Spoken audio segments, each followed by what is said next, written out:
Assalamualaikum warahmatullahi wabarakatuh. Salam sejahtera bagi kita semua. Kembali lagi pada podcast BMKM Kabinet Aksara Juang. Sebelumnya, perkenalkan nama saya Zainul Akbar dan di samping saya ada Kak Intan Nurul Hidayah. Kali ini kita akan membahas tentang PPK Ormawa, program penguatan kapasitas organisasi mahasiswa. Pasti banyak dari teman-teman nih yang masih bertanya apa itu PPK Ormawa, masih kebingungan bagaimana caranya masuk PPK Ormawa. Tapi tenang aja, pada kesempatan kali ini semuanya akan kita kupas tuntas bersama Kak Intan Nurul Hidayah. Tapi sebelum kita masuk ke pembahasan, saya ingin tanya nih, apa kesibukan kakak akhir-akhir ini ya? Kesibukannya ngerjain skripsi.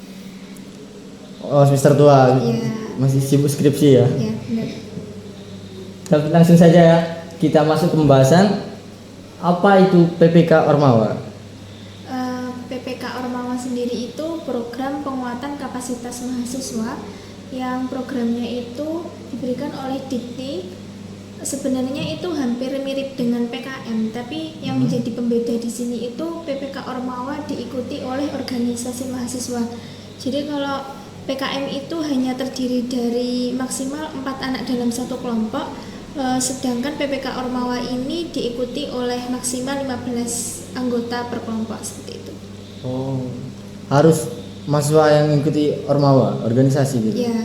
Nah, mengenai tahapan-tahapan Kak, tahapan pengajuan, tahapan kakak melobi desa, itu bisa seperti apa Kak? Bisa kakak ceritakan sedikit? Oke, mulai dari ini ya, tahapan pengajuan proposal itu yang pertama harus kita perhatikan itu saat pengambilan judul itu masalah apa yang sedang ada di desa yang akan kita tuju seperti itu. Setelah itu perhatikan juga dari mekanisme penilaian dikti itu seperti apa. Jadi setelah kita dinyatakan lolos pendanaan itu masih ada seleksi administrasi, setelah itu seleksi presentasi dan juga seleksi substansi. Dari itu kita baru bisa ditentukan apakah kita lolos dan berhak mendapatkan pendanaan dari program PPK Ormawa ini seperti itu. Desa mana yang kakak pilih? Untuk desanya kita mengambil desa Dakiring yang ada di Kecamatan Socah, masih ada di Kabupaten Bangkalan. Di desa Teiring Socah ya Kak? Ya. Permasalahan apa yang kakak temui selama kakak turun langsung ke desa tersebut? Jadi permasalahannya itu sebenarnya mereka itu punya keinginan untuk mengembangkan budidaya cabai, namun dari dulu itu pasti terkendala dengan adanya kekeringan seperti itu. Jadi dari itu kan juga cocok dari Ormawa kita itu Himagrotek, dari Himpunan Mahasiswa Agroekoteknologi. Jadi dari situ kita ada ide untuk mengadakan program smart farming untuk mengatasi permasalahan kekeringan yang ada di desa Socah. Oh, jadi alasan kakak memilih desa Teiring ini karena kakak menemui satu permasalahan di sana yang orangnya itu ingin maju di bidang pertaniannya seperti itu. Pertanian cabai khususnya. Pertanian cabai khususnya. Berapa mitra Kak yang terlibat dalam program PPK Ormawa kakak ini? Jadi untuk jumlah mitranya itu kita itu menggabungkan dari beberapa kelompok tani menjadi satu dan digabungkan pada program kita di pemberdayaan budidaya cabai smart farming ini. Oh, tani dari desa Teiring itu? Iya. Mengenai kendala Kak, kendala apa yang sejauh ini kakak alami? Kan pasti banyak sekali kendala kan, tidak langsung sukses. Kendala apa yang kakak alami? Kemarin dari pengalaman yang sudah dilakukan itu kendalanya kalau dari timnya sendiri yaitu tadi kita berasal dari banyak kepala, tentunya banyak pemikiran di situ, terus pastinya harus mau menerima dari saran dan masukan dari tim, dosen pembimbing dan juga mungkin mitra. Itu kalau kendala dari mitra sendiri, kelompok tani itu ketika kita mengadakan sosialisasi, mengadakan kegiatan khususnya di budidaya cabai itu kan kegiatannya pagi, banyak masyarakat itu yang masih berkegiatan bekerja gitu. Jadi sering juga saat ada kegiatan itu yang datang kelompok taninya hanya sedikit. Itu kendalanya yang paling terasa. Kendalanya ada di waktunya ya sebenarnya ya. Waktu tani kan juga sibuk pastinya ya Kak ya. Iya, benar.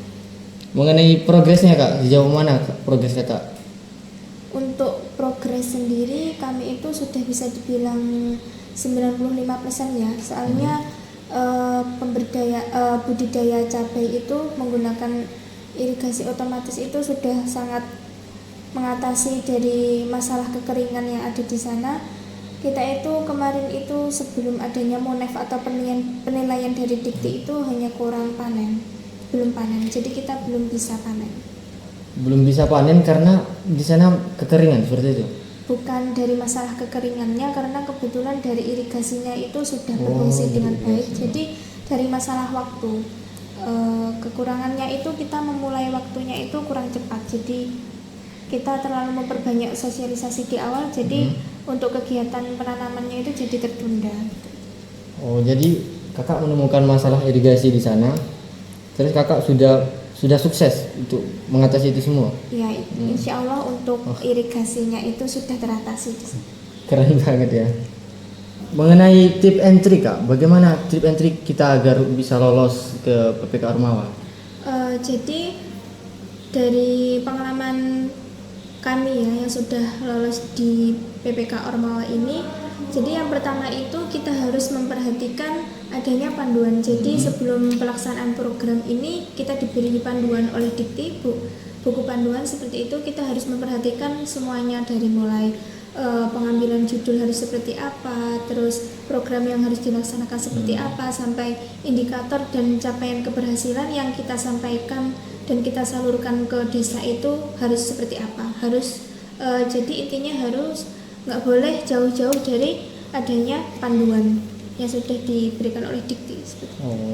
Jadi yang pertama harus dilakukan itu sosialisasi, baru pelaksanaan program. Program seperti apa yang kakak kerjakan ya? Jadi kemarin itu kita mengambil tema itu smart farming, budidaya cabai. Jadi di sana itu kita memberdayakan kelompok tani, jumlahnya itu sekitar kurang lebih 25 orang. Kita jadikan mitra setiap bulan itu kita berikan bimbingan, dan juga minimal satu minggu sekali itu kita melakukan praktek secara langsung smart farming bersama teman-teman anggota dan juga dari kelompok tani tersebut. Menarik sekali ya, langsung terjun ke dunia masyarakat seperti membantu permasalahan di masyarakat. Ya. Sejauh ini progresnya berjalan seperti apa Kak? Berapa persen progres yang sudah kakak kerjakan? Jadi progresnya itu bisa dibilang sudah 95%, tinggal 5%-nya itu menunggu dari panen. Kebetulan kemarin itu sudah di tahap penilaian tapi kita belum panen. Jadi di situ masih ada struggle-nya. Butuh berapa waktu buat kita bisa panen cabai gitu? Untuk panen cabai sendiri pada umumnya itu kita memerlukan waktu 3 bulan. Oh, 3 bulan. Ya. Pastinya nih Kak, kita kan di PPK Ormawa butuh banyak orang kan pastinya. Ya, benar. Bagaimana tips kakak membentuk kerja sama tim yang baik agar semua progres berjalan lancar itu seperti apa Kak? Jadi lebih ke manajemen kinerja tim ya. Kalau manajemen kinerja tim itu sudah diketahui ya bahwa PPK Ormawa itu banyak anak di dalamnya, jadi ya banyak kepala, banyak pemikiran juga. Ya. Pengalaman saya menjadi ketua tim itu ya harus banyak-banyak introspeksi dan juga menerima saran dan juga masukan dari anggota, tidak harus memaksakan kehendak kita sebagai ketua tim itu seperti apa, kayak gitu. Oke. Sejauh ini benefit apa yang bisa kakak peroleh dari kakak menjadi ketua Ormawa, PPK Ormawa ini, terus benefit kakak langsung terjun ke masyarakat, benefit apa kak yang kakak peroleh?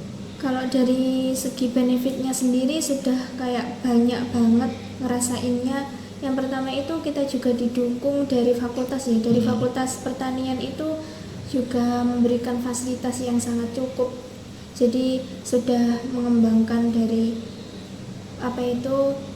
pengetahuan kita. Misalnya contohnya itu kita juga bisa publish jurnal seperti itu. Kan sebelumnya kita hanya kayak ngerjain laporan praktikum itu, tapi dengan ikut PPK Ormawa itu kita bisa publish jurnal, bisa menerbitkan HKI seperti itu. Dan juga yang paling benefitnya yang paling terasa itu memberikan dampak positif ke masyarakat yang begitu berkesan ke kami. Oke, seperti itu. Banyak sekali benefitnya yang bisa kakak peroleh dari ikuti program PPK Ormawa ini ya. Itu kurang lebihnya seperti itu dari benefitnya. Masih banyak lagi tentunya. Pasti masih banyak lagi ya. Mengenai saran nih kak, saran seperti apa yang bisa kakak berikan kepada teman-teman? Mungkin dari teman-teman ada yang mau join PPK Ormawa seperti itu. Mungkin ada saran-saran khusus dari kakak? Kalau saran khusus dari saya itu yang pertama, ikuti selalu BIMTEK yang diadakan oleh Dikti. Jadi ikuti sampai selesai, teknisnya seperti apa itu dicatat dan juga diimplementasikan kegiatan kalian gitu. Terus yang kedua, jaga hubungan baik dengan mitra karena kalian itu mengadakan pengabdian dan memberdayakan masyarakat. Jadi usahakan dijaga hubungannya dengan mereka. Terus yang ketiga itu komitmen dan juga kinerja tim harus selalu dijaga. Jaga hubungan baik dengan mitra, jaga hubungan tim, gitu ya kak. Dari kakak ya. Nah, terima kasih kak karena sudah meluangkan waktunya, sudah menceritakan banyak sekali pengalamannya di podcast kita kali ini. Sampai jumpa di podcast kita selanjutnya kak. Terima kasih. Wassalamualaikum warahmatullahi wabarakatuh.